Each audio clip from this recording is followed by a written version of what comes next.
Concept clear हुआ कि श्रीमद् भगवद गीता अध्याय नंबर 18 के श्लोक नंबर 62 में और 66 में गीता ज्ञानदाता ब्रह्म है, सरपुरुष है, अपने से अन्य उस परम अक्षर ब्रह्म की शरण में जाने को कहता है। वो परम अक्षर ब्रह्म कौन है ये दास बताओगा। वो कबीर साहब है, वो काशी के अंदर धानक रूप में, जुल्हे रूप में आया था, जिसको एक कवि कह करके हमने उनका इतिहास बंद कर रखा था। ये परम अक्षर ब्रह्म है। उन्होंने 600 वर्ष पहले वो ज्ञान दिया था जो आज हमारे सदग्रंथों में विद्यमान है। और ये हमारे आचार्य और शंकराचार्य श्री शंकर जी, श्री विष्णु जी को अजन्मा, अजरो अमर, इनके कोई माता पिता नहीं बताते। और पुराणों के अंदर इनके इतिहास में लिखा कि इनके माता पिता हैं, इनकी जन्म मृत्यु होती है और इनको ये भगवान बताते हैं। शिव पुराण के अंदर लिखा कि तुम ब्रह्मा और विष्णु तुम भगवान नहीं हो, तुमने अपने आप को भगवान मान लिया। अब पुणात्माओं, प्रसंग ये चला था कि हमारे धर्म गुरु शंकराचार्य आचार्यों और सतयुग से लेकर आज तक इन ब्राह्मणों यानी मैं ऋषियों को तो ज्ञान कहाँ होगा, इनके भगवानों को ज्ञान नहीं।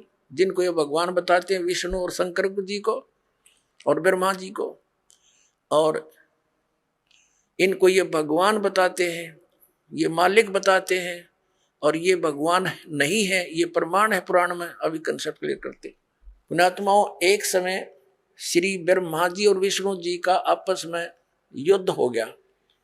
किस बात पर युद्ध हो गया कि ब्रह्मा जी कहते हैं विष्णु जी को कि मैं तेरा पिता हूं, तेरा जनक हूं।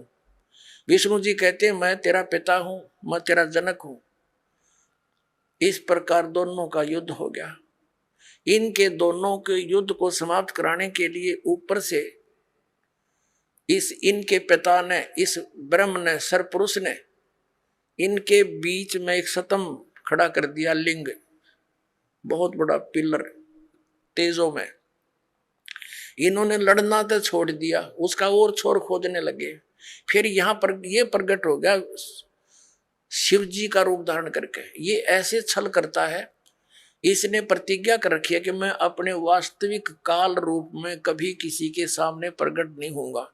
इसका काल रूप कौन सा है? गीता जी अध्याय नंबर 11 के श्लोक नंबर 47-48 में ये कहता है कि अर्जुन देख, ये है मेरा काल रूप, विराट रूप, और इसकी प्राप्ति ना वेदों वर्णित विधि से, ना जप से, ना तप से, ना यज्ञ से, किसी प्रकार से नहीं हो सकती। ये तो मैं अपना अनुग्रह करके तेरे ऊपर कृपा की, तेरे से पहले इसको किसी ने नहीं देखा था और ना आगे कोई देख सकता। गीता जी अध्याय नंबर 7 के श्लोक नंबर 24-25 में ये कहता है कि ये मूर्ख जन समुदाय मुझ अव्यक्तम व्यक्तिम आपनम मनन्ते, मुझ अव्यक्त को मैं अपने योग माया से छुपा रहता हूं। ये मूर्ख जन समुदाय मुझे व्यक्ति रूप में आया हुआ कृष्ण मान रहे होंगे। I am not Krishna. तो वो छुपा रहता है, ऐसे छल क्या करता है, कभी विष्णु रूप का धारण करके किसी को दर्शन दे देता है, ऋषि को, साधक को। तो वो विष्णु जी की महिमा गाता है कि आप ही सर्वशक्तिमान हो, मैंने समाधि काल में आपके दर्शन हुए, आप छुपाए हो अपने आप को।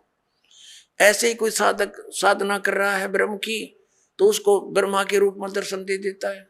वो कहता है ये ब्रह्मा जी सर्वशक्तिमान है, ये छुपाए बैठे अपने आप को, और किसी को शंकर भगवान के रूप में दर्शन दे देते। तो वो कहते हैं शंकर भगवान ही सर्वेश्वर है। तो इस प्रकार ये भ्रम फैला रखा था इस काल भगवान ने, और इसी के आधार से श्री ब्रह्मा जी, श्री विष्णु जी को भ्रम हो गया कि मैं सृष्टि रचना पालन करने वाला, ब्रह्मा जी का मैं उत्पत्ति करने वाला। विष्णु जी को ये था कि तू मेरी नाभि कमल से उत्पन्न हुआ। ब्रह्मा जी कहते हैं मैं सारी सृष्टि का उत्पन्न करने वाला हूं, मैं प्रजापिता हूं। इन दोनों का युद्ध हो गया। तो तब ये आके खड़ा हो गया उनके पास और उनसे क्या कहता है कि तुमने अज्ञानता से अपने आप को ईश मान लिया, भगवान मान लिया, यू आर नॉट गॉड। ये दिखाता हूं आपको, ये देखिएगा श्री शिव महापुराण हिंदी टीका सहित भाग 1। ये श्री शिव महापुराण, इसके कौन है लेखक? विद्यावृद्धि पंडित ज्वाला प्रसाद जी मिश्र कृत हिंदी टीका सहित खेमरा श्री कृष्णदास प्रकाशन मुंबई, ये शिव महापुराण है। इसके हम विद्वेश्वर संहिता पर पहुंचते हैं। ये 11 पृष्ठ विद्वेश्वर संहिता शिव पुराण अध्याय 6 में यहाँ पर नंदी केश्वर यानी वो नंदी बैल बता रहा है भगवान शंकर का। नंदी केश्वर बोले कि हे योगेंद्र, एक समय विष्णु भगवान शेष सैया पर अपने गरुड़ आदि पार्षदों के से संयुक्त लक्ष्मी सहित शयन करते थे। उस समय ब्रह्म ज्ञानियों में श्रेष्ठ ब्रह्मा जी अपनी इच्छा से वहां आए। सब प्रकार सुंदर सेज पर शयन करते हुए कमल लोचन विष्णु जी से पूछने लगे, तुम कौन हो? मुझे देखकर अभिमानी पुरुष के समान शयन करते हो। वत्स बेटा उठो, देखो मैं तुम्हारा स्वामी आया हूं। आए हुए स्वामी का गुरु को देखकर जो अभिमान करता है वह उस द्रोही मूड का प्रायश्चित होना निश्चित है। यह सुनकर विष्णु जी के अंतर में क्रोध हुआ, पर ऊपर से दिखाया नहीं, परंतु बाहर से शांत रहे और बोले, बेटा वत्स ब्रह्मा। विष्णु जी बोले ब्रह्मा जी को, वत्स बेटा तुम्हारा मंगल हो, बैठो इस आसन पर विराजो। इस समय तुम्हारे नेत्र कुटिल और मुख वक्र क्यों हो रहा है? ब्रह्मा जी बोले, हे वत्स विष्णु, तुमको समय के प्रभाव से अभिमान है। हे पुत्र, मैं तुम्हारा रक्षक और जगत का पिता मैं हूं। विष्णु जी बोले, यह तो सब जगत मुझ में सतीत है। तुम चोर के समान किस प्रकार अपना कहते हो? तुम मेरी नाभि कमल से उत्पन्न हुए हो, इससे तुम मेरे पुत्र हो। इनका लठ बाज गया। ये गणी ना पढ़ावे आगाते, इनका आपस में लट्ठम लट्ठा हो गए। देवता फूल बरसाने लग गए। अक्षाबास मरो कटके। ये हमारे देवताओं के लक्षण देखिए। ये हम अब 11वां पृष्ठ पढ़ रहे हैं। अभी यहाँ नीचे आ गए हैं। यहाँ देखो विद्वेश्वर संहिता का, मैं श्रेष्ठ हूँ, मैं स्वामी हूँ, ऐसा कहकर एक दूसरे को मारने की इच्छा से युद्ध करने में उत्सुक हुए। संपूर्ण देवता विमान में बैठकर उस महा अद्भुत युद्ध को देखने चले आए और आकाश में उनका ऊपर फूल बरसाने लगे। हमारे देवताओं, ये हमारे देवता, दो भाइयों का झगड़ा हो जा तो सभ्य व्यक्ति उनका छूट बीच बचावा करा कर कहीं लड़के ना मर जा। अरे ये देवता फूल बरसावा, मरो लड़के हैं, हो जाओ खत्म है तेरा गजब। इन इतिहासों को पढ़ते थे हम। अब ये काल आ गया, इनके बीच में सतम डाल दिया इनके पिता ने पिल्लर तेजों में बहुत। इसके और छोर को खोजने लगे, इन कुछ नहीं पाया। ब्रह्मा ने झूठ बोल दिया। ये कथा आप सुनते रहते हो। इसलिए इनके बीच में आ गया और फिर इनको क्या हिदायत देता है कि तुम भगवान नहीं हो, तुमने अपने आप को भगवान मान लिया। ये देखिएगा शिव पुराण 17 पृष्ठ पर हम आ गए। विद्वेश्वर संहिता है ये, अध्याय 9 भाग विद्वेश्वर संहिता भाग 1 का अध्याय 9। अब यहाँ निंदिकेश्वर फिर बोले कि इस प्रकार जब वो दोनों नरम हो गए, भगवान ने नरम हुए ब्रह्मा विष्णु पर अनुग्रह करके क्या बताया, उन दोनों की अज्ञानता और वैर को दूर करने के अर्थ दोनों से कहा कि मेरे सकल और निष्कल दो भेद से दो रूप है, परंतु और ईश्वर नहीं। इस कारण से दोनों उनके दो रूप नहीं हो सकते। पहला सतम रूप है और पीछे मूर्तिमान रूप धारण किया। इसमें ब्रह्म निष्कल और इस रूप गुण सगुण, मेरे दोनों रूप से और दूसरे के किसी के नहीं। अब इनसे क्या कहा, इस कारण से तुम दोनों को अथवा दूसरों को ईश तव की प्राप्ति नहीं हो सकती। तुमने ब्रह्मा और विष्णु ने अज्ञानता से अपने को ईश माना, भगवान मान लिया। ये बड़ा ही अद्भुत हुआ, ये बड़ा गलत हो गया। उसको दूर करने को ही मैं रण स्थान में आया। अब तुम अपना विमान त्याग कर मुझ ईश्वर में अपनी बुद्धि लगाओ। मेरे प्रसाद से लोक में सब अर्थ प्रकाश होते हैं। अब ये क्या कहता है कि मैं जगत का वर्धक होने से मैं ब्रह्म हूं।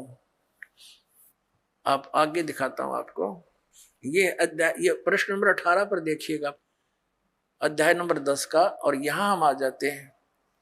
हे पुत्रो, ब्रह्मा और विष्णु को कह रहा है, इनका पिता ये ब्रह्म, काल रूपी ब्रह्म सरपुरुष, हे पुत्रो, यह कृत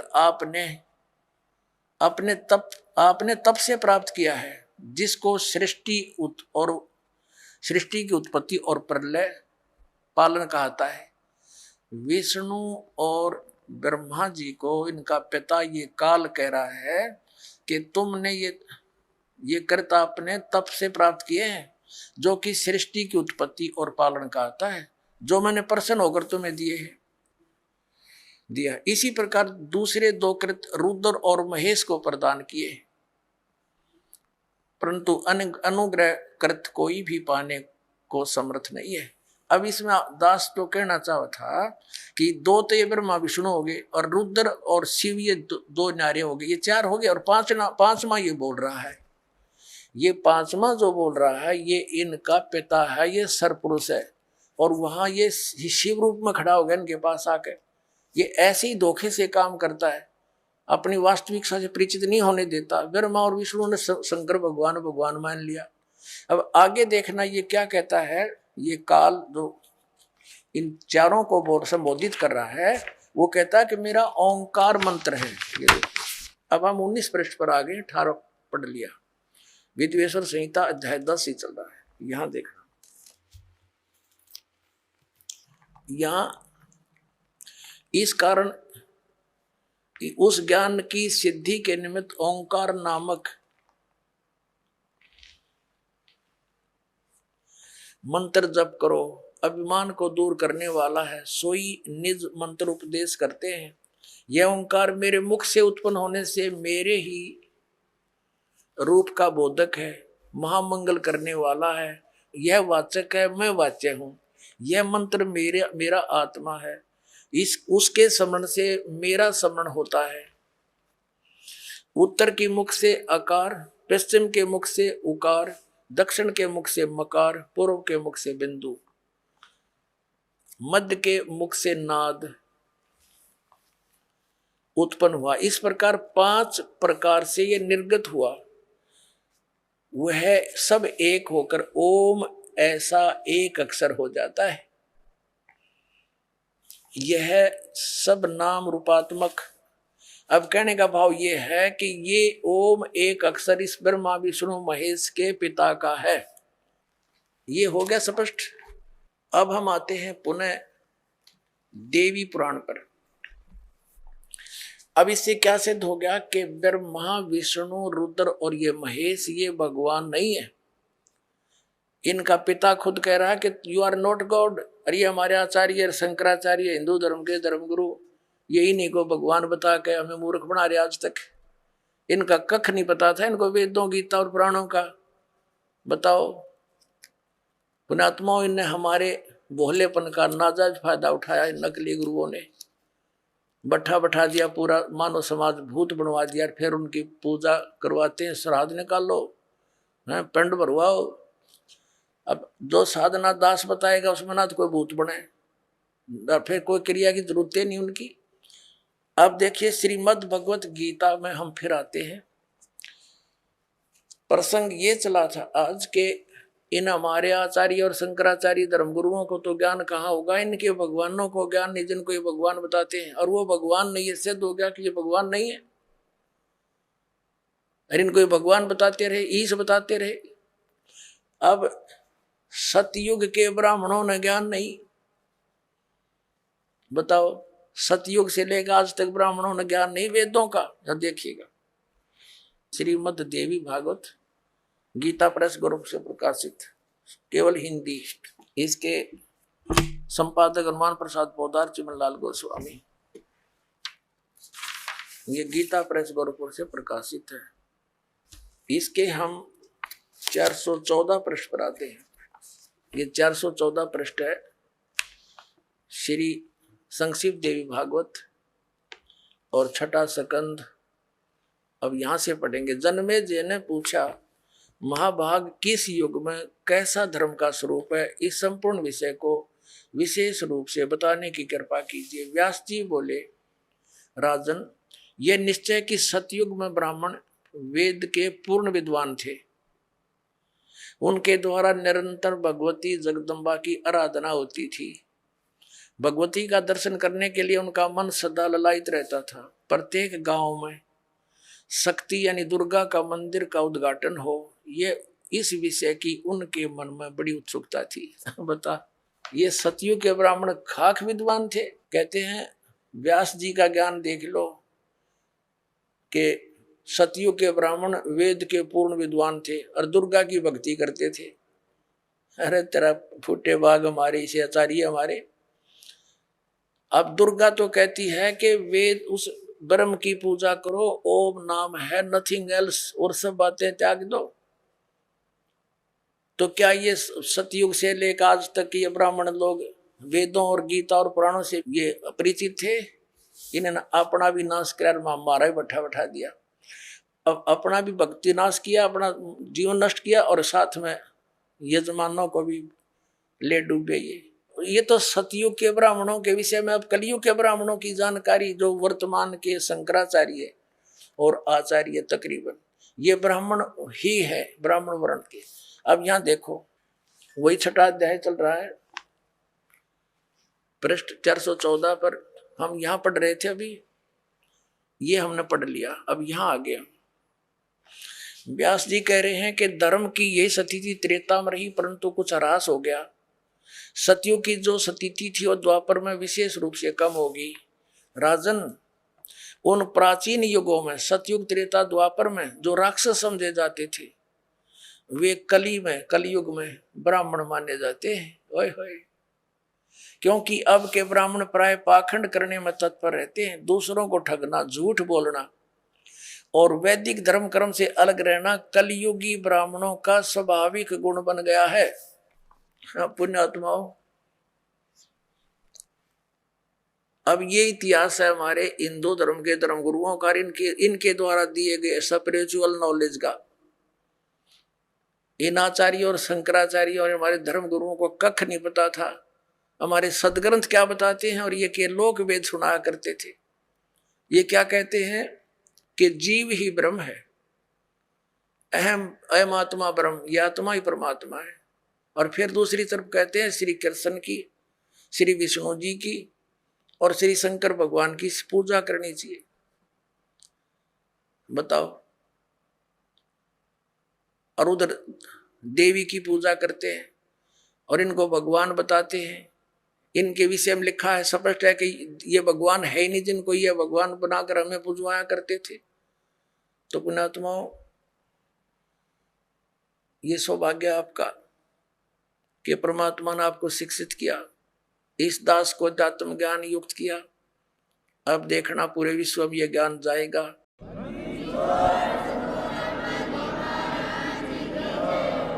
आप आज से नहीं लगे हो भक्ति के लिए, परमात्मा के लिए, आप युगों युगों से लगे हो। आप भक्ति मार्ग पर लगे हो, लेकिन बीच में गफलत कर जाते हो। किसी भी कारण से आपका इस भक्ति मार्ग से पैर फिसल जाता है। आप फिर यही काल के गड्ढे में, घेरे में पड़े रह जाते हो और फिर से प्रयत्न करते हो इस घेरे से निकलने का, इस कुएं से निकलने का। तो अब आपका प्रयत्न, अब आपका जो इस काल के घेरे से निकलने का ये लास्ट स्टेप रह रहा है। यदि इससे फिर फिसल गए तो हजारों युगों तक आप इस स्टेप पर नहीं आ पाओगे, इस चरण में नहीं आ पाओगे। जो इस सतमार्ग से जुड़े हैं और उनका पैर फिसल गया तो वो तो बहुत कई हजार युगों के बाद ही फिर उन्हें इस भक्ति मार्ग को ग्रहण कर पाओगे। कारण क्या है? कारण ये है कि ये सत भक्ति है, यथार्थ मंत्र है।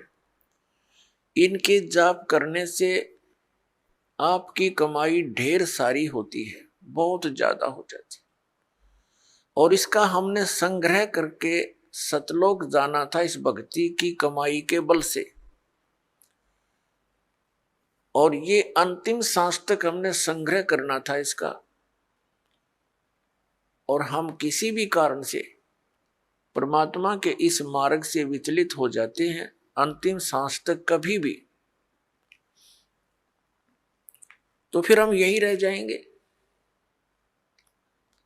और यहाँ का विधान है कि जैसे कर्म प्राणी ने किया है वैसे फल उसको मिलेंगे ही मिलेंगे। आपके पुण्यों का, आपकी सतभक्ति का ढेर लग जाएगा। जैसे आपको प्रथम मंत्र दिया जाता है, इसमें हमारे कमल है, हमारे शरीर के अंदर ये चक्कर बने हुए हैं। चक्कर जैसे एक मूल चक्र है, फिर स्वादिष्ठान चक्र है, जिसको संतों ने स्वाद चक्र बोला है, और फिर नाभि चक्र है, नाभि कमल भी कहते हैं, मूल कमल भी कहते हैं, अधिष्ठान कमल भी कहते हैं। चक्कर कहो कमल कहो, संतों ने उसे कमल बोला है, योगियों ने चक्र बोला है। फिर हृदय कमल यानी हृदय चक्र है,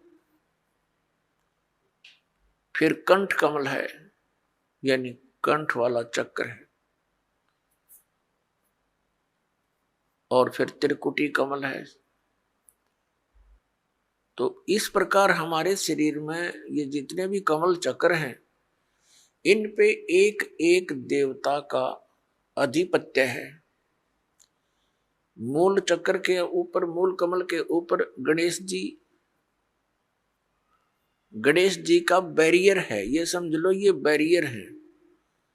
अपने हम निज धाम जाना है, ये बैरियर है। प्रथम बैरियर है मूल कमल, और दूसरा बैरियर है स्वाधिष्ठान कमल यानी चक्र, स्वाद चक्र, और तीसरा बैरियर है ये नाभि चक्र, नाभि कमल। तो मूल कमल पर गणेश जी वहां के मुखिया हैं, और स्वाधिष्ठान चक्र रूपी बैरियर के ऊपर श्री ब्रह्मा जी का राज्य है, सत्ता है, और नाभि कमल पर विष्णु जी और लक्ष्मी जी, ये इनके साथ ही है। तो परिवार है इनका। ब्रह्मा जी के साथ उनकी पत्नी सावित्री है, और फिर हृदय कमल पर भगवान शिव और पार्वती यहाँ के ये अधिकारी हैं, और कंठ कमल में श्री दुर्गा जी। तो इस प्रकार हमने कंठ कमल तक जितने भी ये बैरियर हैं, इनसे पार होने के लिए आपको ये मंत्र दे रखे हैं, प्रथम मंत्र। तो इनकी भक्ति कमाई करके आप जब इन बैरियरों के पास निकट जाओगे तो आपके बैरियर का मार्ग साफ मिलेगा, और आपकी जो कमाई आपने प्रथम मंत्र में इन इन देवों की जो मजदूरी की है, साधना की है, ये आप वहां इनका टैक्स देते हुए चलोगे। इस प्रकार हमने सतलोक जाने में ये सहयोगी होते यदि हम इस भक्ति पर लगे रहे अंतिम सांस तक। और यदि हम इनसे फिसल गए भक्ति मार्ग से, तो फिर क्या होगा? आप जी ने जो गणेश जी की के सत्र की साधना मंत्र जाप किया जो आपको दिया जाता है, तो उस कमाई को आप श्री गणेश जी के लोक में प्राप्त करोगे, वहां गण बन जाओगे। और जब आपके इस मंत्र की कमाई खत्म हो जाएगी उस लोक में, उसके बाद आप फिर श्री ब्रह्मा जी के लोक में जाओगे, क्योंकि आपने वो भी नाम जाप कर रखा है, उसकी कमाई बहुत घनी बनी हुई है। तो वहां आप अपनी पूंजी को नष्ट करोगे देवता बनकर। उसके बाद फिर आप जाओगे श्री विष्णु जी के लोक में, क्योंकि उस नाम की भी जाप की कमाई आपने कर रखी है। और फिर वहां आपके उस नाम की जाप की कमाई समाप्त हो जाएगी भक्ति कमाई, वो धन, तो आपको फिर वहां से निकाल दिया जाएगा। फिर आप भगवान शिव के लोक में जाओगे, और इसी प्रकार वहां भी आपके पुण्य समाप्त होने पर, भक्ति के इस जो भगवान शंकर के सत्र का नाम आपको दे रखा है, उसकी कमाई नष्ट होने पर, समाप्त होने पर, फिर आप दुर्गा जी के लोक में जाओगे, और दुर्गा जी के लोक में जाकर के अपनी इस पुण्य कमाई को फिर वहां नष्ट करोगे। तो इस प्रकार आपको ये पृथ्वी पर नहीं आने देगा, क्योंकि आप इतने पुण्य बन जाएंगे आपके, और पृथ्वी पर आए बिना भक्ति मिले नहीं। और भक्ति मिलेगी इस कलयुग के अंदर, सतयुग त्रेता द्वापर में आप इस भक्ति को नहीं करते, क्योंकि आप स्वयं ही जो साधना कर रहे होते उसे आपको लगता होता है कि हम बहुत सुखी हैं। और फिर आपको जो सतनाम दे रखा है, जो 2 अक्षर का, जिसमें एक ओम मंत्र है, ये ब्रह्म का, पुण्यात्माओं एक ही जड़ी होती है, उसके प्रयोग की विधि में अंतर होने से उसका गुण बदल जाता है।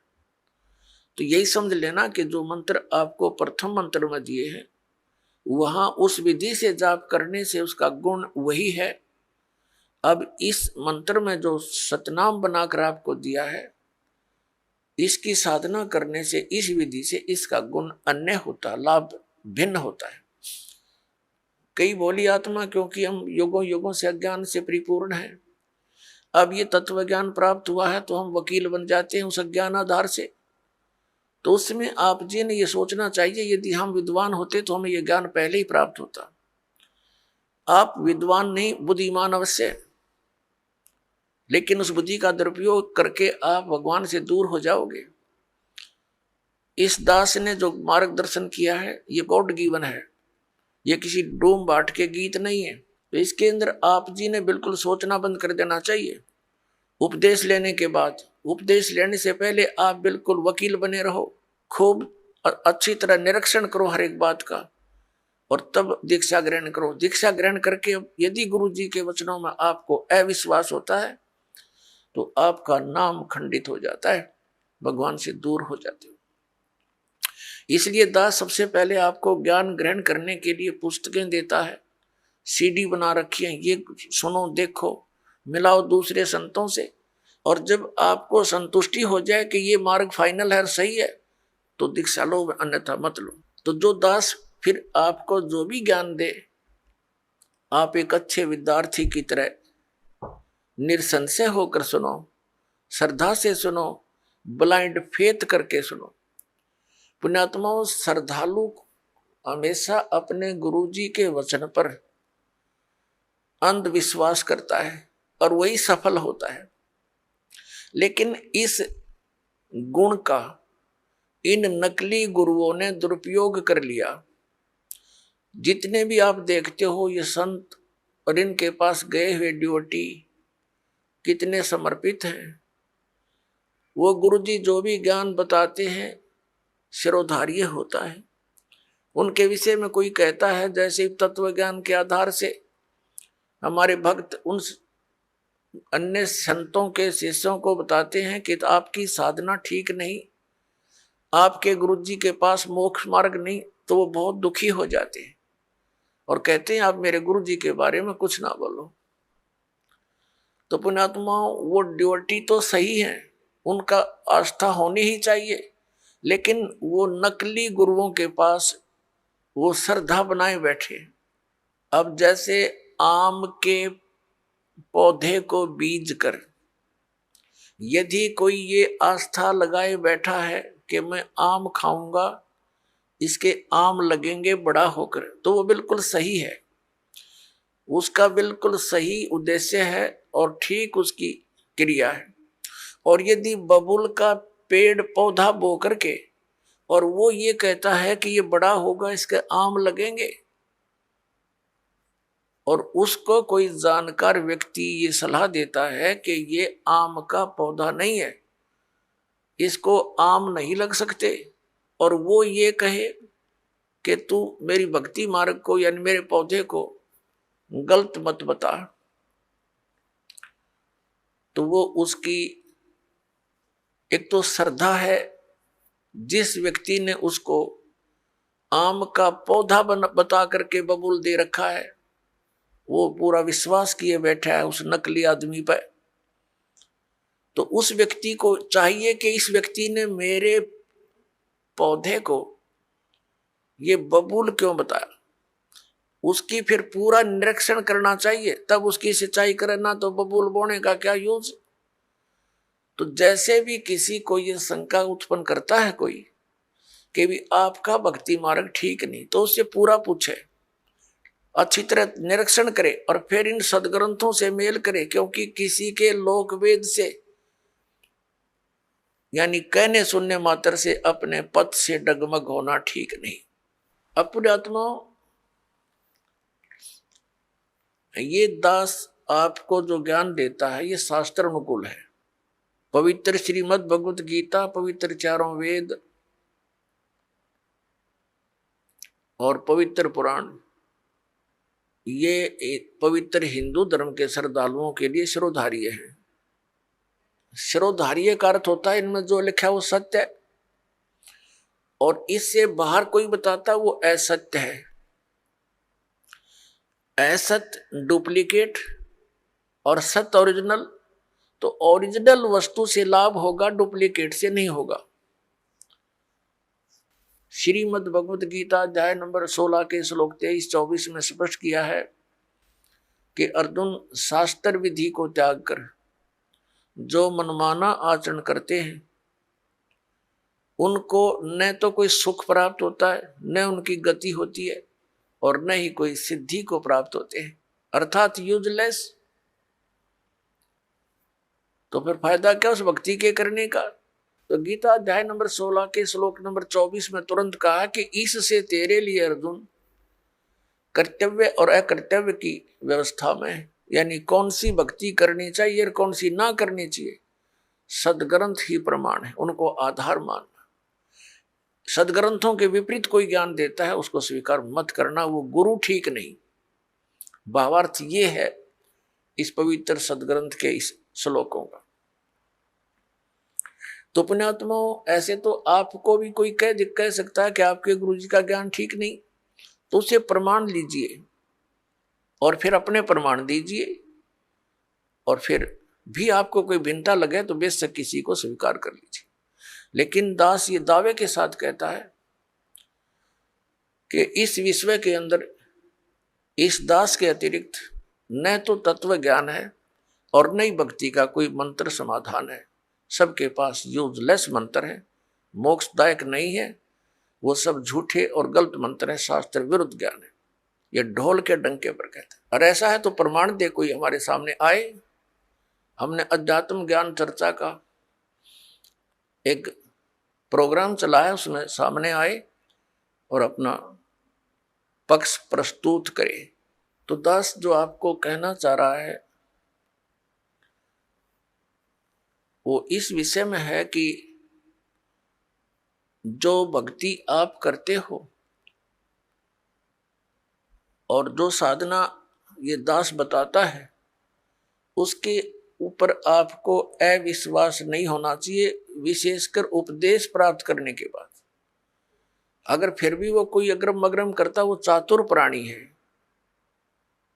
उसने 1, 2, 4, 20 हजार 2000 को मूर्ख बना रखा होगा, वो गुरु पद प्राप्त कर चुका है, उन औरों को अभी उलझाना ही चाहता है। अन्यथा इतने प्रमाण देखकर तो मूढ़मती भी इंसान समझ जाता है कि यह संत क्या बताना चाहता है। तो कहने का दास का तात्पर्य ये है कि जब आप उपदेशी हो जाओ उसके बाद आप दास के वचन सुनो और उनको फाइनल मानो। उपदेश लेने से पहले आप पूरी तर्क वितर्क करो अपने माइंड से, एक दूसरे के साथ करो कि ये कैसे लिखा है, ये ऐसे लिखा, फिर प्रमाण देखो। हमने तो पृष्ठ नंबर और अध्याय नंबर, उनके श्लोक नंबर दे रखे हैं, आपके प्रमाणित ग्रंथ होंगे। पुण्यात्माओं, दास अपनी तरफ से एक शब्द नहीं बोलता, क्योंकि हम जीव हैं। जीव जो अपनी तरफ से बोलेगा, वो यदि सदग्रंथों से परिचित नहीं है तो जीव सतर का ही बोल सकता है। लेकिन दास ने उन सदग्रंथों को पढ़ा है जो गॉड गिवन है, और गॉड गिवन जो विचार है वो जीव सतर से बाहर होते हैं। गॉड गिवन परमात्मा दत्त जो ज्ञान है उस पर जीव सोच ही नहीं सकता वहां तक, तो उनको हमने फाइनल ही मानना होगा। दैट्स ऑल, ये समझ लेना। और ये आपको निश्चय हो जाना चाहिए कि दास जो बोलेगा वो सदग्रंथों से ही बोलता है, जो सदग्रंथों में लिखा है, और जिसको हमारे धर्मगुरु समझ नहीं सके, दास उनको समझा रहा है कि इस सदग्रंथ का कहने का तात्पर्य ये है, ये न्यू का न्यू लिखा हुआ है, एज इट इज रिटन है, जो का तो लिखा हुआ है, और उसको हमारे धर्मगुरु समझ नहीं सके। बस इतनी सी बात है। अब धर्मगुरु कौन होता है? जो धार्मिकता और सदग्रंथों का ज्ञान दे, और जो सदग्रंथों के विपरीत ज्ञान देता है और आपस में लड़ा के मारता है, वो ना धर्म गुरु है ना उसके धार्मिकता आसपास है, वो तो एक राक्षस व्यक्ति है। पीछे आप देखते आए हो, हिंदुओं के गुरु मुसलमानों के साथ लड़ाते हैं, मुसलमानों के गुरु हिंदुओं के साथ लड़ाई करवाते हैं अपने उल्लू सीधा करने के लिए, और वो हमें मूर्ख बनाते रहे। अब हम देखेंगे अपने सदग्रंथों को, और सदग्रंथों में वर्णित विधि है, उससे हम मोक्ष प्राप्ति करेंगे। तो दास आपको बता रहा था कि जो मंत्र आपको दिए जाते हैं, ये आपको यहां प्रयोग नहीं करने चाहिए थे। आपने इनकी कमाई को संग्रहित करना है, सुरक्षित रखना है, किसी को आशीर्वाद नहीं देना, किसी को कोई दुआ या बद दुआ नहीं देना। बद दुआ दोगे तो भी आपकी पुण्य अक्षीण होंगे, और किसी को आशीर्वाद दोगे तो भी आपके भक्ति कमाई समाप्त होगी, खर्च होगी। अब जैसे कोई एक पहिए से, एक टायर से हवा और दूसरे टायर में भरे, वो कितना बुद्धिमान है, दोनों कंडम, वो युद्ध है इसका। ये बुद्धिमान व्यक्ति ऐसे काम करता है, उसको सलाह देगा, भाई यहां से जाइए, वहां आगे एक हवा भरने का यंत्र है, आप वहां से हवा भराइए, दोनों का काम चले। तो इस प्रकार हम अगर आशीर्वाद दे देते हैं तो हमारी पूंजी नष्ट हो जाती है, भक्ति। अब ना उसको लाभ, उसको थोड़ा सा लाभ उसको होगा, और आप यहीं रह गए, दोनों चौड़ चपट, क्या फायदा। तो इस प्रकार हमने अपने बच्चों को, भाई बहन, माता पिता, सबको, संबंधित जितने मित्र हैं, या वैसे भी कोई, एक सद्भावना पूर्वक सबसे प्रार्थना करनी चाहिए कि आप भी दीक्षा लो और अपनी हवा आप भरो। जैसे एक पंप दे दिया जाता है साइकिल में हवा भरने का, तो सब ले लो पंप और अपनी भरो हवा, जब जरूरत पड़े फुल करो और चलो गाड़ी पर, सवारी पर। तो कहने का भाव ये है कि इसी प्रकार ये गुरुदेव जी से दीक्षा लेकर के आप स्वयं अपने भक्ति मंत्र के जाप साधना के द्वारा अपने टायर में हवा स्वयं भरो और फिर चलो। तो इस प्रकार आप जी ने अब ना किसी को आशीर्वाद देना है, ना किसी को बद्दुआ देनी है, दोनों में हमें हानि है। पहले क्या था, इस काल का जाल है। आप देखते हो बुजुर्ग बड़े छोटों को आशीर्वाद देते हैं, क्योंकि पहले जो एक आपने देखा होगा एक पाग सिस्टम है, पाग। जैसे पिता की मृत्यु के उपरांत बड़े पुत्र को एक पाग बांधी जाती थी, पगड़ी, और फिर वो पिता वाले कर्म वो करता था। आप पिछला इतिहास देखिएगा तो उसमें क्या होता है कि वो आशीर्वाद देने वाला अपनी पूंजी नष्ट करता है और उनको आशीर्वाद देता। जैसे आपने देखा होगा एक पुत्र वधू अपनी सास के पैर दबाती है, या किसी और बड़ी बूढ़ी के उसके पास बैठी है उसके पैर छूती है, वो उसको दुआ देती है, पुत्रवती हो, तेरे बेटे हो, पुतों फड़िए दूध दो, नहाइए, इस तरह के देते हैं। तो वो बुढ़िया के पास जो चौनी थी वह तो पुत्र वधू को दे दी, आप खाली होगी, आगे चारदर है ही नहीं। तो इस प्रकार हमने अपनी इस भक्ति को बर्बाद नहीं करना है, ना किसी पुत्र वधू को आशीर्वाद देना है। पुत्र वधू को भी परमात्मा से जोड़ दे, बेटी अपनी कमाई कर, और तेरा भी कल्याण हमारा भी कल्याण होगा। अपने आत्मा परमात्मा कहते हैं, मेर तेर की जेवड़ी यू बड़ बंदा संसार, एक कबीरा ना बंदा जो है नाम आधार। जिसने नाम प्राप्त हो गया, परमात्मा को आधार मानकर चल रहा है, वो इस संसार की मेर तेर की जेवड़ी में बंधा नहीं गा। अब हमने देखी है बुढ़िया किस प्रकार आशीर्वाद देती है। जब पुत्र वधू का उसकी अच्छा मेल सा है तब तो आशीर्वाद दे रही है, तेरे भाई जियो, तेरे भतीजे जियो, और तू बूढ़ सुहागन हो। बूढ़ सुहागन माने मरा इतना तेरा पति नहीं मरा, वृद्धावस्था तक सुहागन बनी रहे। और अगले दिन उसकी होगी अनपन, बुढ़िया दे रही है गाल उसने, तेरे भाई मरियो, तेरे भतीजे मरियो, तो रांड होइयो। बताओ, वो दूना टोटा कर लिया उसने। पहले तो आशीर्वाद देकर खोई, फिर उसने बददुआ देकर भक्ति खोई। तो ये कोई बात हुई? जो दास आपको कह रहा था कि ये भक्ति मार्ग जो अब प्रारंभ हुआ है, ये चौथे युग में ही होता है। और ये समय है उसका। पुण्यात्मा, आप जी सुनते आए हो विशेषकर 2-3 वर्षों से कि सन 2012 में प्रलय होएगी। अब वो प्रलय का अर्थ कैसे लगाकर पेश करते हैं कि पृथ्वी पर सर्वनाश हो जाएगा। ये वो प्रलय नहीं होगी, ये अधर्म की प्रलय होगी। अधर्म का सर्वनाश होगा, अज्ञान की प्रलय होगी और ज्ञान का विकास होगा। ये वो प्रलय अब सन 2012 में होगी।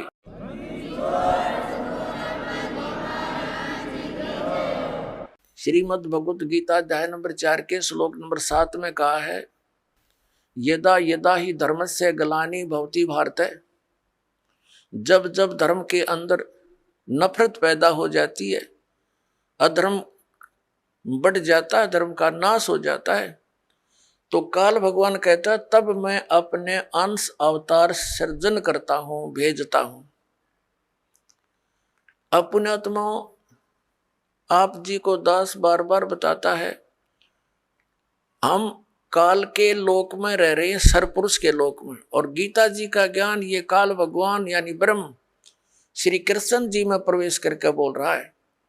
ये कहता है कि जब अधर्म बढ़ जाता है और धर्म की हानि होने लगती है, तो मैं अपने अंश अवतार भेजता हूं, जैसे श्री राम श्री कृष्ण रूप में, श्री परशुराम रूप में, और वो अधर्म का नाश करते हैं। और दूसरे परमात्मा कौन है? जो हमारे लिंक में है, जिनसे हम संबंधित हैं। या तो हम इसलिए से संबंधित हैं क्योंकि हम इस काल के ब्रह्म के लोक में रह रहे हैं, और हमारा मूल मालिक परम अक्षर ब्रह्म है, वह हमने जाना, उसके लिए हम प्रयत्न करें। तो ये काल के जो अवतार होते हैं, ब्रह्म के अवतार कैसे अधर्म का नाश करते हैं? जैसे महाभारत करवाया किसने? श्री कृष्ण जी में प्रवेश करके इस काल भगवान ने। श्री कृष्ण युद्ध नहीं करवाना चाह रहे थे, वो तो 3 बार शांति दूत बनकर गए थे, और उन्होंने यहां तक प्रतिज्ञा कर ली थी कि मैं युद्ध भी नहीं करूंगा, हथियार नहीं उठाऊंगा। तो ये काल है, ये कराता है। तो उस समय कहते हैं अधर्म बढ़ गया था, और उस अधर्म का नाश उसने कैसे करवाया? महाभारत का युद्ध करवा के। उसमें धर्मे भी मर गए, अधर्मे भी मर गए, और फिर एक और समस्या पैदा होगी रोजी और रोटी की, बहनें विधवा होगी, बच्चे अनाथ हो गए। वो अधर्म कहाँ बढ़ा, वो तो अशांति और फैलगी। और उन बहन बेटी जो विधवा होगी थी उनके साथ अन्य लोगों ने बदतमीजियां की, उनकी इज्जत के दुश्मन बन गए। ये खाक अधर्म का नाश किया उन्होंने। अब जैसे परशुराम जी ने अक्षत्रियों को मार डाला क्योंकि वो सब निर्दयी, अत्याचारी, अन्यायी हो गए थे। और यही स्थिति पुण्यात्माओं अधिकतर अब हो चुकी है। राजनेता अपने स्वार्थवशी कार्य करते हैं, अधिकतर ये अधिकारी गण भी अपनी स्वार्थवश कार्य करते हैं, वो न्याय और धर्म को नहीं देखते। लेकिन परशुराम ने उनका कैसे, जो अधर्म फैला रहे थे उसका नाश कैसे किया, उनको सबको फरसे से काट डाला, उनकी हत्या कर दी। अब वो क्या अधर्म का नाश करा उसने, उनकी पत्नियां विधवा हुई, उनके साथ शेष बचे हुए लोगों ने और ज्यादा पाप किए, अधर्म किए, उनके बच्चे भूखे मर गए। ये टट्टू अधर्म का नाश करा इन्होंने। तो पुण्यात्माओं, परमात्मा कैसे उस अधर्म का नाश करता है, अधर्म की कैसे प्रलय करता है जो अब होने जा रही है। परमेश्वर 600 वर्ष पहले आए थे, उस समय उन्होंने ये तत्व ज्ञान और अपनी समर्थता का प्रमाण दिया था। परमात्मा ने ऐसे सुख दिए थे उन जो उनकी शरण में आए थे। 64 लाख से हुए थे कबीर परमेश्वर जी के। सन 1398 से सन 1518 तक 120 वर्ष परमात्मा इस पृथ्वी पर रहे। एक जनसाधारण की लीला की, जुलाहे का कार्य किया और एक परम संत की भूमिका की, तत्वदर्शी संत की भूमिका की। और जो भी उनकी शरण में आए उनके आशीर्वाद मात्र से उनको सुख होना शुरू हो गया। यानी परमात्मा की सतिथि को पुनः स्थापित किया परमात्मा कबीर परमेश्वर जी ने, और अधर्म का नाश किया। और उसके बाद फिर उन महापुरुषों के मिलते रहते हैं, वो आकर के उनके द्वारा फिर अपने धर्म का प्रचार कराते हैं। उनसे सुख होता है, जनता को भक्ति में आस्था बनी रहती है। तो अभी ये 50-60 वर्ष पहले तक पुण्यात्माओं, आप पिछला इतिहास देखो, कितना शांति से रहते थे लोग। दुखी को दुखी देखकर दुखी होते थे, उसकी मदद करते थे।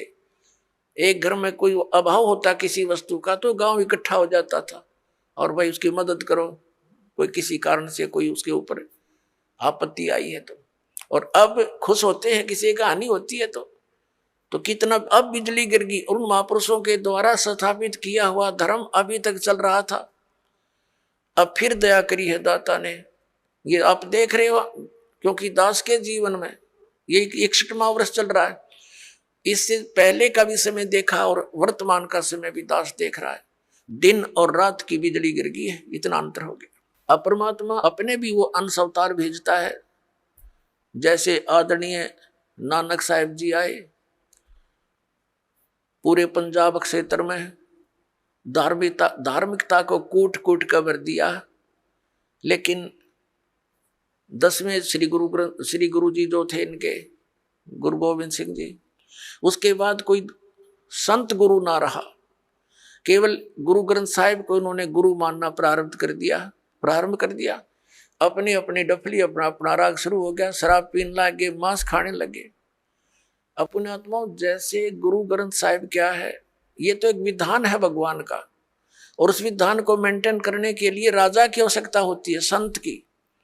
तो जैसे हमारा विधान बना के छोड़ दिया और कोई प्रधानमंत्री राष्ट्रपति कोई बने नहीं, और यूं कहे जहाँ के इस विधान को राष्ट्रपति मान लो, तो सब आप अपनी डफली बजाओगे, वो तो सारा बात बिगड़ जाएगी।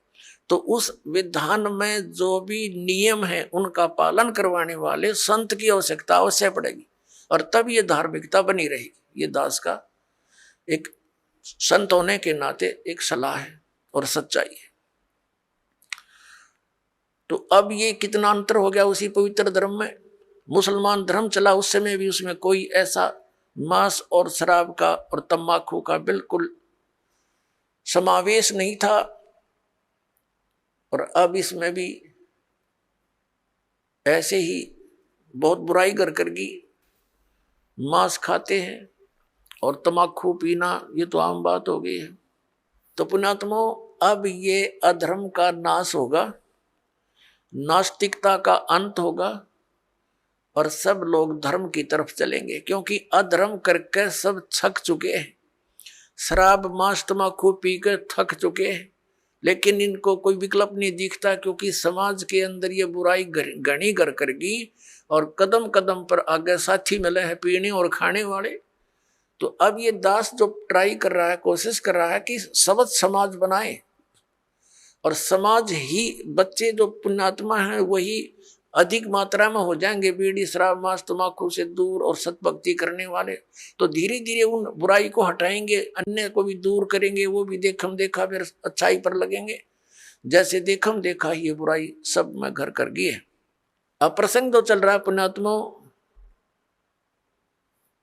कि अब ये जो समय है ये इन 4 युगों की करीब है, सतयुग त्रेता द्वापर की और इस कलयुग की। अब ये प्राइम टाइम है भक्ति का, मोक्ष कराने का। सतयुग त्रेता द्वापर में प्राणी वैसे ही बहुत सुखी थे, अच्छी आत्माओं का जन्म होता है, तो वो जो भी भक्ति शास्त्र विरुद्ध भी कर रहे होते हैं तो भी उनको सुख होता है। तो वो ये समझ बैठते हैं कि जो साधनाएं हम कर रहे हैं इन्हीं से हमें लाभ हो रहा। जैसे ये दास पहले भगवान श्री कृष्ण, भगवान विष्णु, भगवान शंकर जी, बाबा श्याम जी, हनुमान जी और भी जो भी देवी देवता हमारे पवित्र धर्म में हमें पूज्य बता रखे थे, सबकी पूजा कर